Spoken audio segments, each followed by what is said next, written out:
नमस्ते दोस्तों, स्वागत है आपका हमारे चैनल महादेवा हेड पे। आज मैं आपको बताऊंगा कि एलएलबी करने के बाद कौन कौन से जॉब्स हैं। ये तो आप बहुत अच्छी तरह से जानते हैं कि दो जॉब तो सभी जानते हैं, जैसे कि मैं बता दे रहा हूँ। वो जॉब हैं एडवोकेसी एंड जुडिशरी। ये दोनों तो सब जानते हैं। एडवोकेसी आप एआईबी एग्ज़ाम दे के निकाल सकते हैं और जुडिशरी जो है आपको पीपीएससी कंडक्ट करवाएगी। इसके अलावा मैं आपको 10 से 12 ऐसे जॉब्स के बारे में बताऊं जिसके आपने सुना भी नहीं होगा, और ये सिर्फ एलएलबी करने वालों के लिए ही है। तो चलिए जानते हैं कि वो कौन से जॉब हैं। तो पहला है लीगल मैनेजर। जी हाँ, ये लीगल मैनेजर है। उसके बाद है लीगल एसोसिएट, ठीक है। उसके बाद है लीगल एग्जीक्यूटिव, ठीक है। इसके बाद है लीगल इंटर्न, वही प्रैक्टिस करने वाला। उसके बाद है लीगल ऑफिसर, प्राइवेट लॉयर्स, ठीक है। उसके बाद है लीगल एडवाइज़र, ये कि सलाहकर्ता। प्लीज़ सब्सक्राइब कर दीजिए प्लीज़ दोस्तों, इससे मैं और भी ज़्यादा अच्छे कंटेंट लाने के लिए काबिल हो पाऊँगा। उसके बाद है असिस्टेंट मैनेजर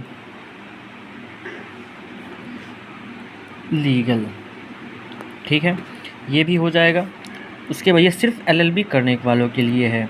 उसके बाद है लॉ रिसर्चर, ठीक है। उसके बाद है कंपनी सेक्रेटरी। आप अगर एलएलबी कर रहे हैं तो आप जानते होंगे कंपनी लॉ में आपको कंपनी सेक्रेटरी का जॉब मिलेगा, अगर आप कंपनी लॉ सही से पढ़ते हैं तो।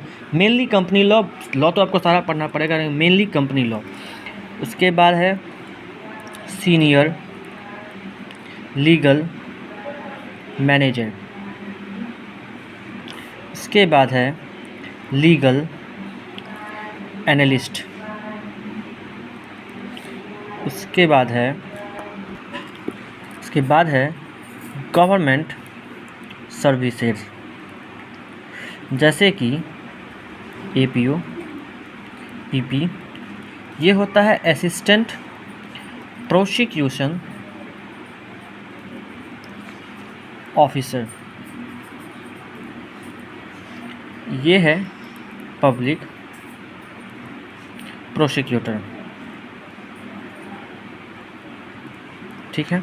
ये दोनों जॉब आपको गवर्नमेंट सर्विसेज के अंदर देखने को मिलेंगे। ये होता है ये होता है डीएसपी रैंक का, और ये जो होता है ये भी होता है डीएसपी रैंक का ही, लेकिन उससे थोड़ा डीएसपी से हल्का जो है ये लोअर होता है, इसको आप याद रखना है।